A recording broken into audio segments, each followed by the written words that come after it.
আসসালামু আলাইকুম শিক্ষার্থীরা সকলে ভালো আছো নিশ্চয়ই।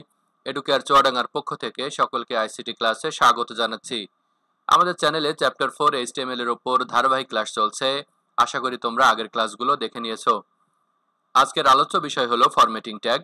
ওয়েব পেজকে দৃষ্টিনন্দন করে উপস্থাপন করতে বিভিন্ন রকম ফরম্যাটিং ট্যাগ ইউজ করা হয়। আজকে আমরা যে দুটো ফরম্যাটিং ট্যাগ নিয়ে আলোচনা করব তারা হলো ইটালিক ট্যাগ এবং এমফাসাইজড টেক্সট ট্যাগ। এদের কিছু মিল আছে আবার কিছু অমিলও আছে। মিল হলো এরা দুজনেই লেখাকে বাঁকা দেখায় এরকম। আর যদি কোনো টেক্সটকে এমফাসাইজ টেক্সট ট্যাগ বা ইএম ট্যাগের মধ্যে লেখা হয় তাহলে সার্চ ইঞ্জিন সেই টেক্সটকে এমফাসাইজ করে সার্চ করে, মানে সেই টেক্সটকে গুরুত্ব দিয়ে সার্চ ইঞ্জিন সার্চ করে। আর ইটালিক ট্যাগ সার্চ ইঞ্জিনের কোনো বিষয় নয়। চলো আমরা এই বিষয়টি প্র্যাকটিক্যালি বুঝিয়ে বলছি। আমি টেক্সট এডিটর ও ব্রাউজার ওপেন করে নিচ্ছি।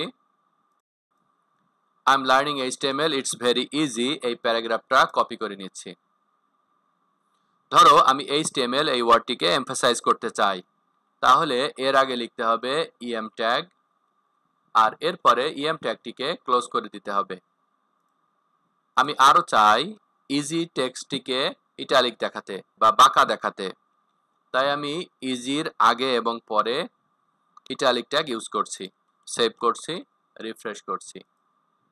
দেখো HTML এবং ইজি দুটো ওয়ার্ডই বাঁকা দেখাচ্ছে, একই রকম ভাবে বাঁকা দেখাচ্ছে, কিন্তু তারপরও এ দুটোর মধ্যে পার্থক্য রয়েছে।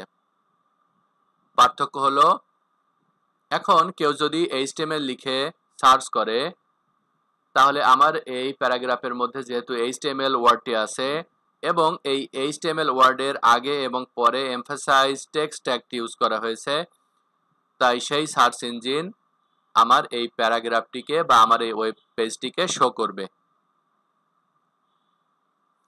কিন্তু কেউ যদি ইজি লিখে সার্চ করে তাহলে কিন্তু ব্রাউজার আমার এই ওয়েব পেজটিকে শো করবে না। আশা করি বুঝতে পেরেছো।